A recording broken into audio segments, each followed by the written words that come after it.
Hey man, yo kakampe.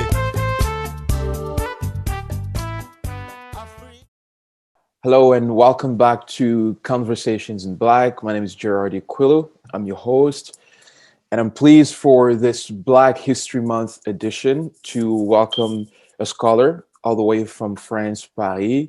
That's Dr. Maboula Soumahoro. And for this edition, we'll be talking about French politics, Black French identity, if there's any, and how it affirms itself in the political spheres, French Black political participation, and just the whole French perspectives when it comes to Black politics and politics in general. But before introducing Professor Maboula Soumahoro, just to let you know that she published a book, uh, Le Triangle et l'Hexagone, which will be coming out in English as well, which will be Black is the Journey and Africana is the Name.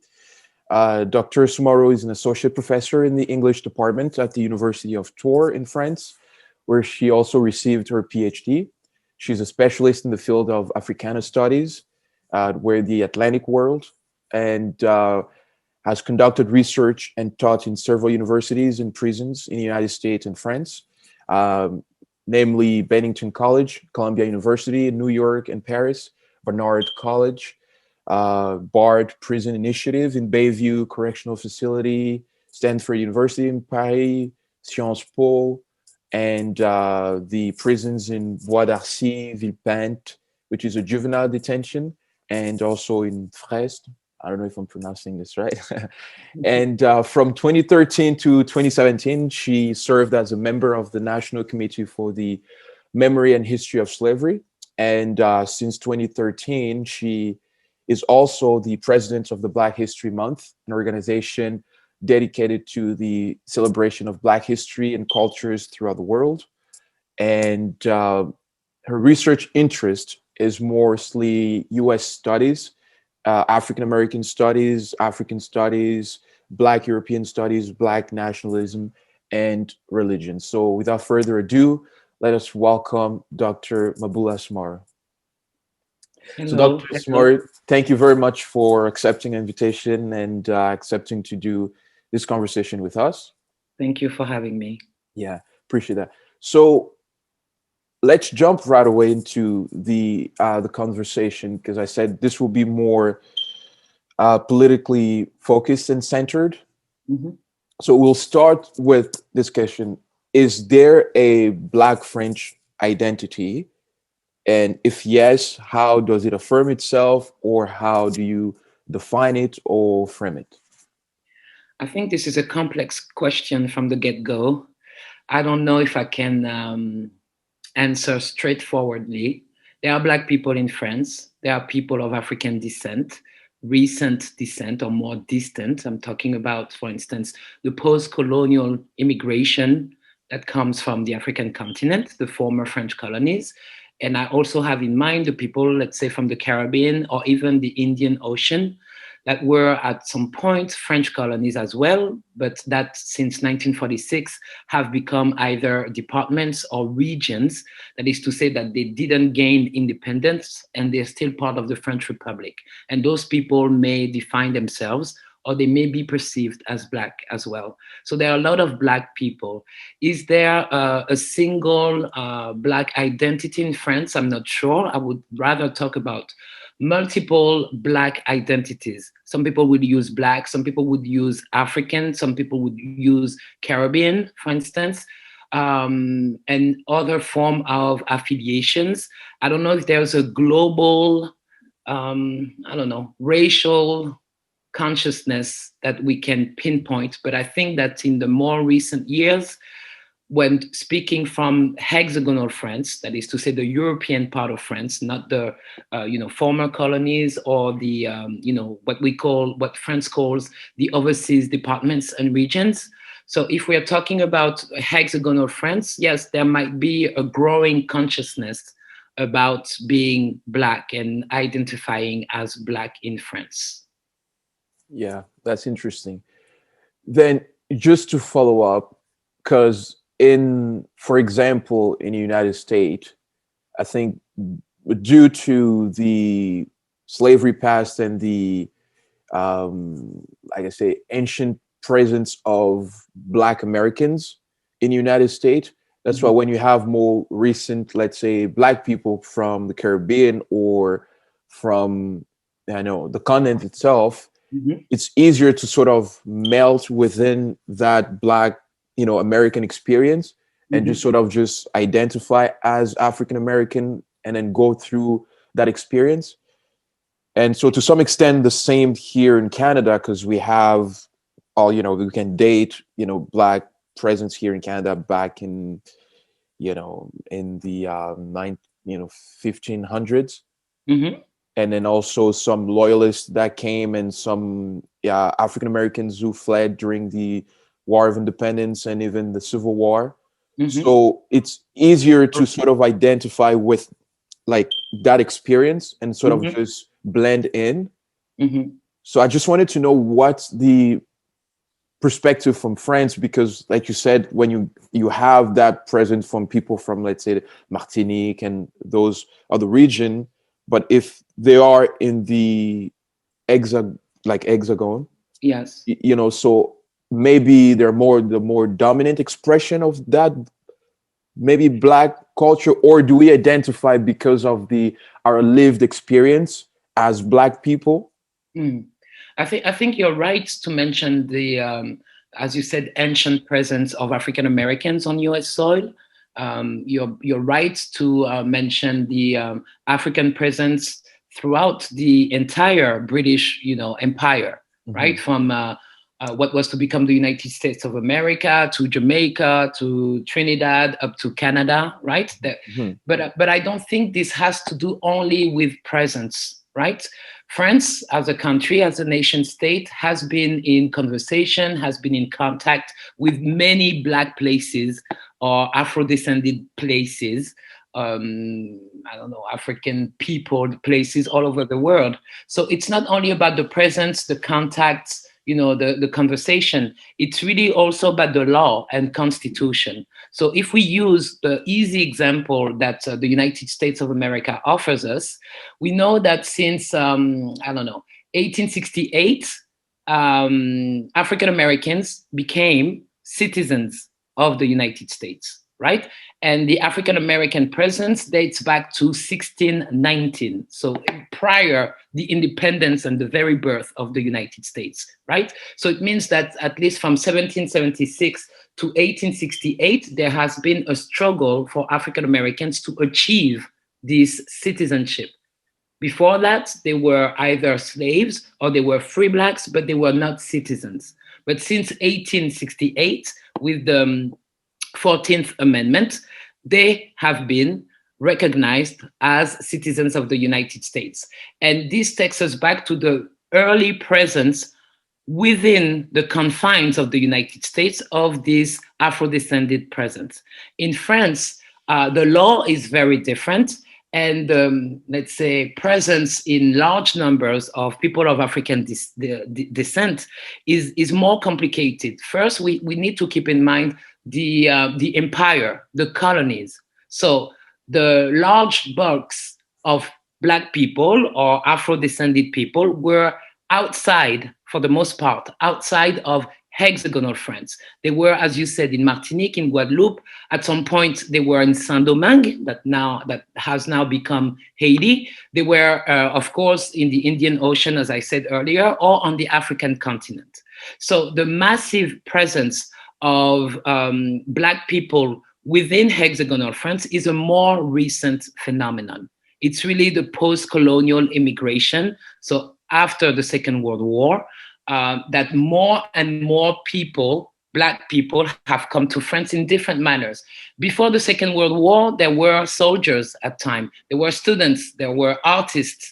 If we go back centuries ago, there were people who could be, from the, part of, kingdoms and empires, higher classes who could come to Europe and who could come to France as individuals and who were part of the, let's say, diplomatic exchanges that were connected the courts of Europe, the courts of France, with the courts of the African continent, right? But we're talking about class, and we're talking about a long time ago. Now, with the 20th century, beyond the soldiers, beyond the individuals, beyond the artists, beyond the students, right? Because of the way the empire operated, the best students in each of the colonies were given scholarships at times to come and study in hexagonal France. So they were, let's say, smaller numbers. What happened after the Second World War and the need for cheap workforce is that larger numbers of people have come from the former colonies or the overseas departments. And these people who have come in the 1950s, the 60s, the 70s, and so on and so forth, they may or may not, but they may have had children who were born on French soil, on hexagonal French soil, and who have become citizens. This is a case that is a little different for the overseas departments, because the overseas departments, the people inhabiting these territories have become citizens since 1848. So they've been French for a long time. So what we're really interested in here is the racial question. It's not only about citizenship, it's about race, because we have the case of French people who have been French since 1848 and who are Black and who've been Black. But the Constitution comes into play because the Fifth Republic that we are operating under in France does not recognize race as an identity. If you're talking about the United States, being African American, being white, being Asian, being Pacific Islander, or being a Native American, all those how can I say? All those identities have legal currency. You are recognized by the law as such, right? We could use the example of Barack Obama and the endless debates that have taken place in France and other parts of the world, saying, he's not Black, he's mixed race. No, Barack Obama, as a presidential candidate and as a man, had adopted African American as his legal identity, no matter his heritage, right? Mm-hmm. So this is how the US operates. In France, it doesn't work that way. You're either a national or a foreigner. And if you're a French national, if you are a French citizen, there should be no distinction made on the basis of race. So this is how the concept, the theory of color-blindness comes into play. There is no legal recognition of racial identities in France. And that's specific to the Fifth Republic. We know that other republics, precisely because they may have run during the colonial period, they were very clear about racial and ethnic affiliations. It mattered to be, white or not white. It mattered to be Muslim or Christian or Jew. It mattered to be, Black or other kinds of way to define yourself. But the Fifth Republic doesn't do that anymore in theory. So people cannot legally define themselves as Black, which makes difficult all the conversations around race and racism. Yeah, that's sort of interesting, because I sort of can draw a parallel with here in Canada, because when you look at our, constitution, it's the same thing. I mean, you do not differentiate, when you're a Canadian citizen, you're a Canadian citizen, right? You do not differentiate or discriminate based on race, color, whatever, religion, and what have you. But at the same time, when we have our census, they ask you the question to self-identify. Do you identify as Black Canadian, African Canadian, or from the Caribbean, like whatever you want, Asian or of European, and how you want to identify yourself, because we recognize that although we have those noble ideals, right, on the Constitution and the paper, and we also see that in the United States.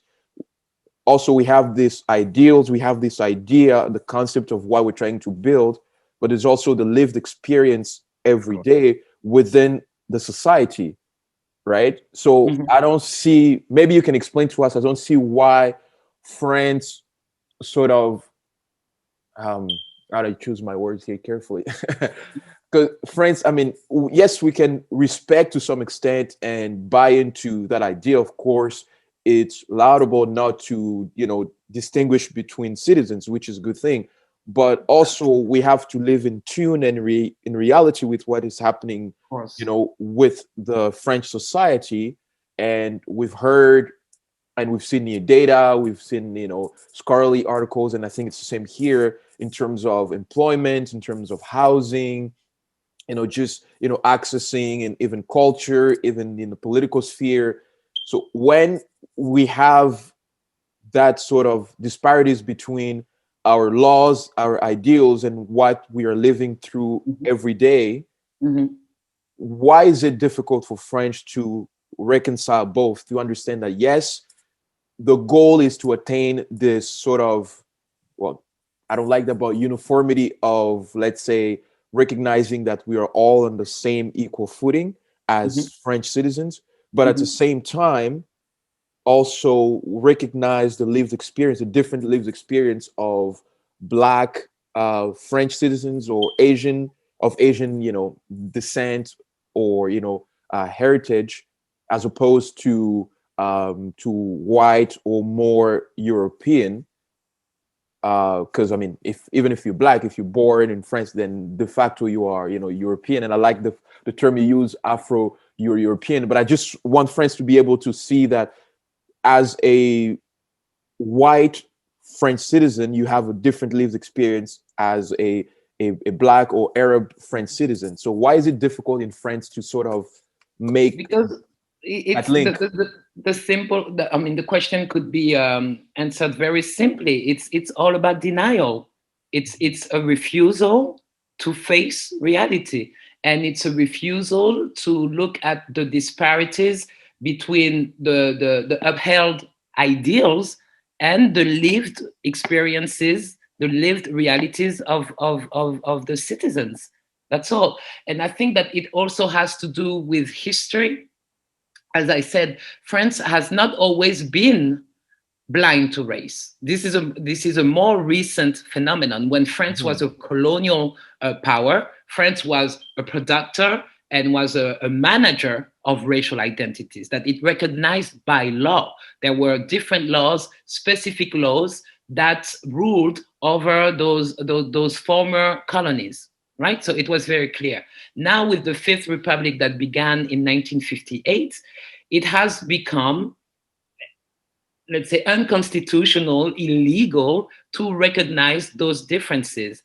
And despite the lived differences, France continues. I'm saying at the institutional level, refuses to accept the reality. But I think it's going to be more and more difficult to maintain this position. But this is the fact, and the role of history also matters in the in the look or the perspective that France has over the Second World War and over the collaboration with Nazi Germany at a time when France fully participated in the Nazi regime and, for instance, had ethnic or religious categorization that were legal at the time and that served as that served to count the Jews and deliver the Jews to be genocided by Nazi Germany. So I think that this memory, this bad memory, and this shame that comes with that has turned France into like I don't know, a champion of color blindness. Like never again will we allow the country to collect any ethnic, religious, or racial information about the citizens, which is a good excuse, but I mean, we can discuss that later on, but that could be one of the rationales. Like we won't do that again. One of the easy arguments is that we could present is that the genocide, the Shoah that took place during the Second World War, just like the stigmatization and genociding of the Roma communities that took place also in Europe at the same time, is only two of the instances, two episodes of genociding or stigmatizing or negatively racializing populations. Other things had happened precisely outside of Europe and in the empire. So why taking such drastic action only now? Interesting. Yeah. Well, so now bringing it back then to Black French identity in Mhm. France, and then after that we'll bring it back to the political sphere.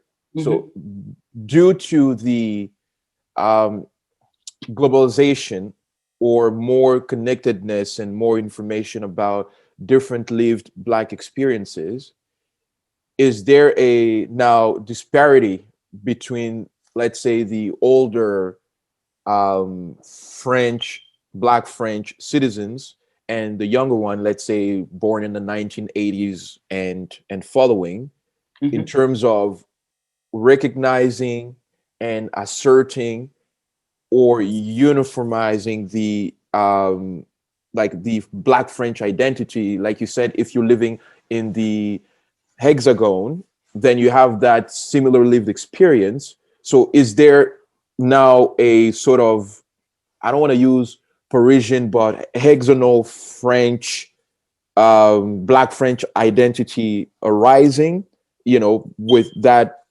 new, let's say, new generation from 1980s or under, or it's just sort of importing, like we hear often, importing the United States or the North America's racial relations, racial history, and sort of trying to enforce it within French society, whereas in French, I guess everything is going good, everything is kumbaya. I don't know. Yeah. So I'll begin with the end. It's this argument about Black French people importing issues and analysis from the United States is a very ridiculous argument. This argument has been used during discussions around cases of police brutality. So if the issue was simply to import, let's say, George Floyd's from the United States, in France, there would need to be people, Black people, killed by the police. Hmm. It's not African Americans being killed by the French police. There are Black bodies and other bodies, other colors, but there are Black bodies that are being killed by the police in France. So there's no importation. If there was nothing happening in France, the people based in France wouldn't have to make the parallel between what's going on in France and what's going on in the United States. But we have the same casualties, we have the same victims, we have the same, let's say, colors or racial identities, and this is what makes the parallel doable. It's Hmm. impossible to dismiss reality once again. I think that yes, we could say that there is an assertion of this Black identity, recognition of a Black identity by Black people themselves, but it's not coming out of nowhere. It has to do with chronology and history again. Just because there are more people who were born in France or who have become French citizens, they are here in larger number, so they express themselves. Hmm. But we cannot think that the story begins in 1980s or in the 1990s or the 2000s or in the 21st century. There have been generations and generations of people who have spoken about racism, stigmatization, marginalization for decades, if not centuries. So we are just standing, or the young people of today maybe standing on the shoulders of the generations that have preceded them and that have fought the battles of their time.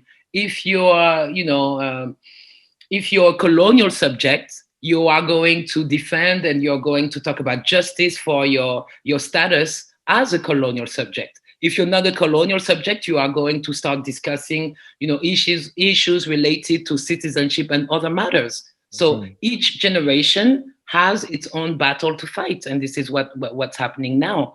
And I think that even those battles are, let's say, fueled and they are informed by what's going on also outside of the hexagon.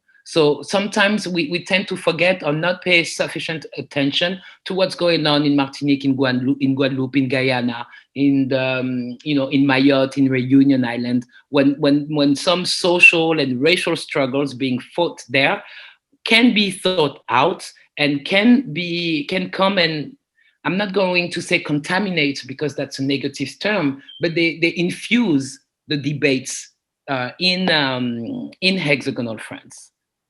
Interesting. Then, so looking at now, because there's the presidential election coming up in France, Mm-hmm. and then so it's not really prediction or anything, but is it possible now to see more Black French citizens or political candidate affirming themselves and also being in higher position in terms of political position and power? Or you're seeing young Black French activists or political activists sort of running for more elected office? Because I know there's a history, of having French, Black deputies. That's fine, Mm-hmm. but I'm talking about. I know Madame Ramayad, ran as a candidate, but Mm-hmm. I want to see if the media or just the political structure, we can see a Black candidate emerge. Because let's say I've seen how Madame Taubira was treated when she was the French minister during that law that was happening. It sort of just struck me when I saw like 8-year-olds and 7-year-olds like it Insulting was her. yeah, it was just it was just amazing to me. And then also when we saw Madame Sibeth Ndiaye, just wearing her natural hair, just the fact of that presence. So going forward, are you seeing more consciousness, more willingness for Black French citizens to assert themselves politically? Because at the end of the day, we live in a democracy, right? You can push from the outside, but at the same time, it's good to have people from the inside sort of Mm-hmm. pushing the institutions and passing the laws or being in the executive positions. So are you seeing any trend, or is there any hope to see now, let's say post, I'm not going to use George Floyd, maybe Adama Traore, or what we saw with that, French producer being beaten up by the police. So post that consciousness, are we seeing, or will there be more political involvement, political assertion of, like you said, we are here, we are also citizens, and we will assert our presence and also want some political power and exert some political power? There's definitely a trend, and there'll be more. That's just logical, because there are more people, and people are not going to leave the country, and they are going to try to, if they choose to, they're going to try to participate to the politics of their country.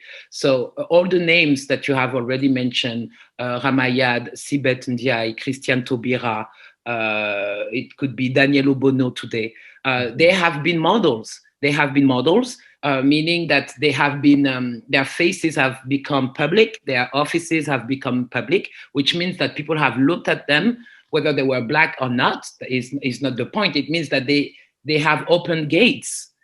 The problem is going to be around the use and the instrumentalization of those figures. Are we going to do some tokenism and say you have your Black this and your Black that, or is there going to be more confidence in the values that those Black person will want to to defend and uphold, with the constant accusation of communautarisme in France, meaning if you're a Black person, if you're a Black elected official, you can only have the interest of your community at heart.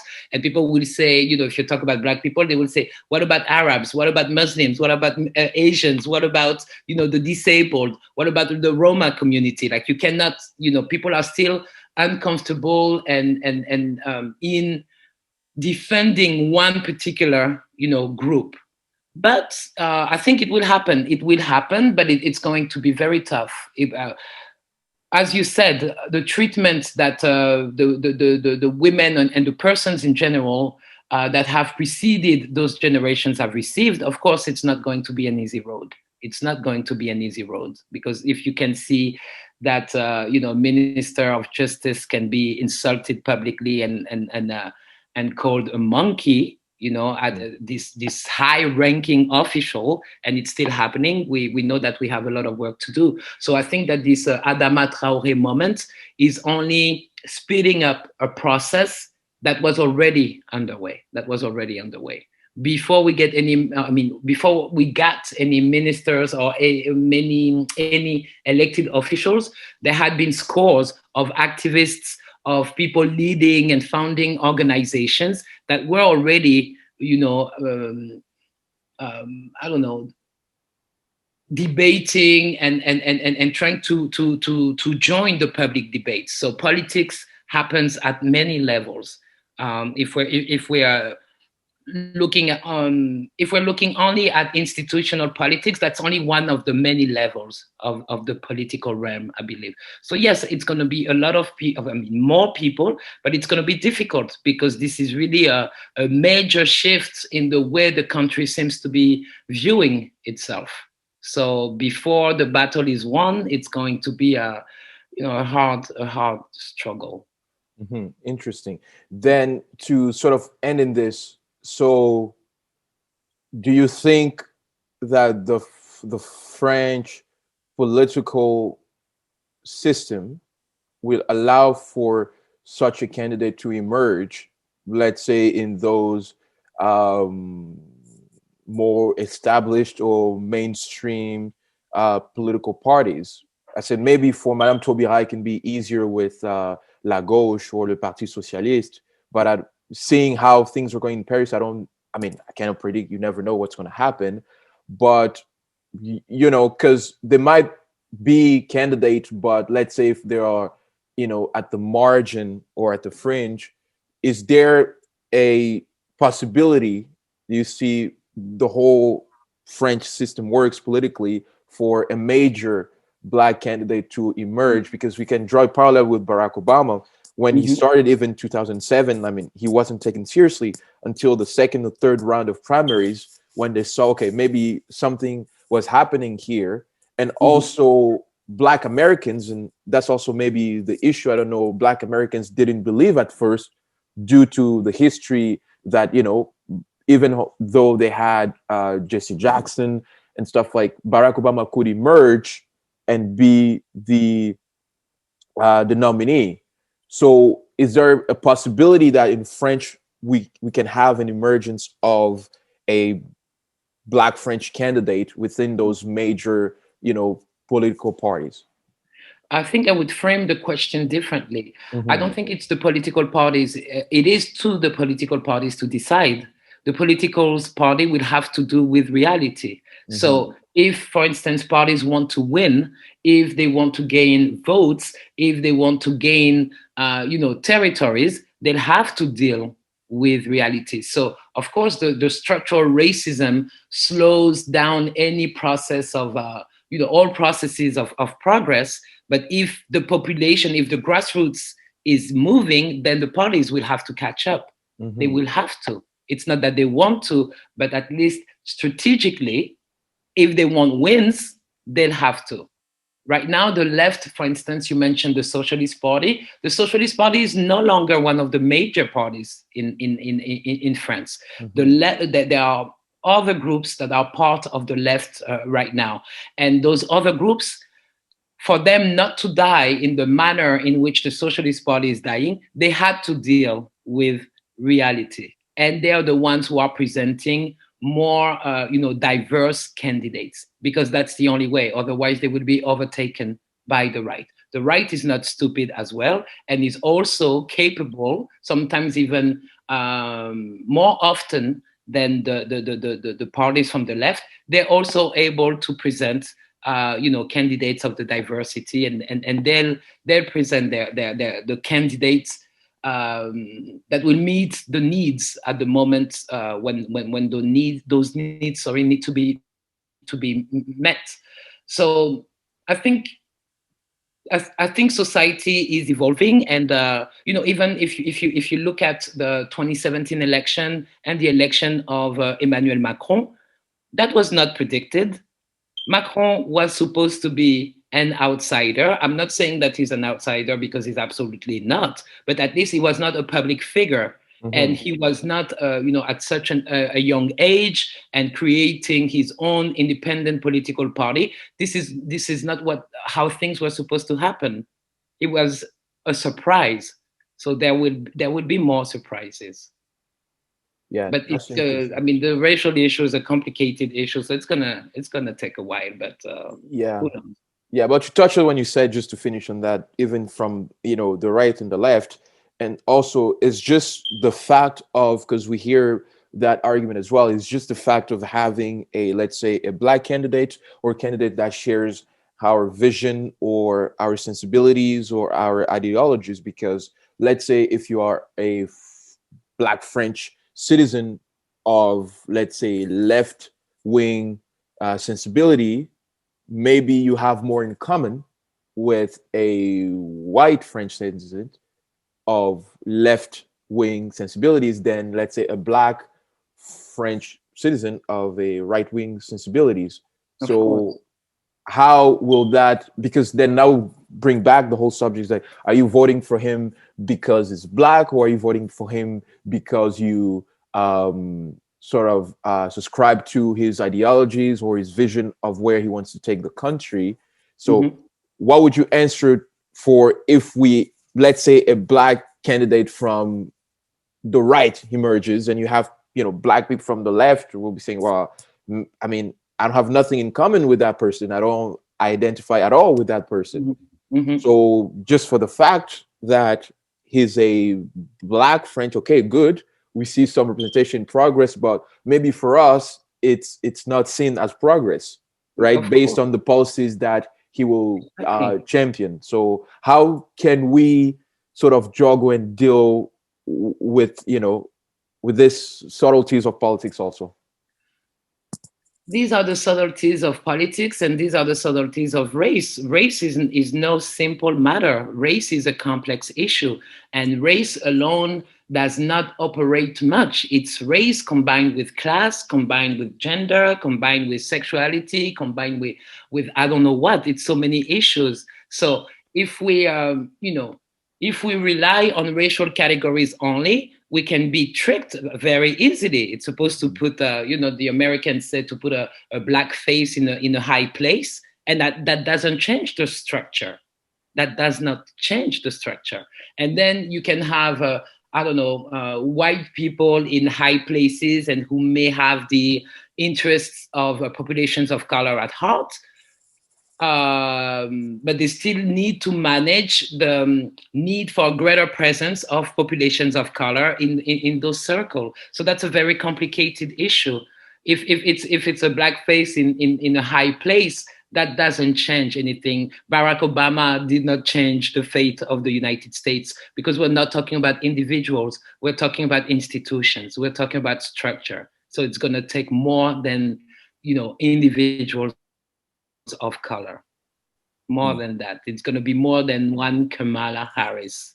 But it's a little bit of progress, but progress is long. It takes time. It takes years and decades and centuries and millennia even. So little battle by little battle, but at least America can say that at least they had one black president. That's progress. Out of uh, out of 46, they had one. That's progress. We'll get a woman at some point. That will be progress. And then Mhm. we'll just wait and fight for, the right black person or the right woman or the right. It's not only, you know, race is complicated. It's not simple. It's not simple. Yes, indeed. And we will certainly end on that note. Race is complicated. Race is it's not simple. And we thank you for stopping by and allowing us to have this interview. Thank And you. when the book certainly gonna come out, we will have another conversation to talk about the book, because I think it's very interesting. And Sure. just remember, people, Black is the journey, and Africana is the name. So, Dr. Soumahoro, thank you very much. And we'll be looking forward to having another conversation with you. Thank you. Thank you so much. Hey man, yo kakampe.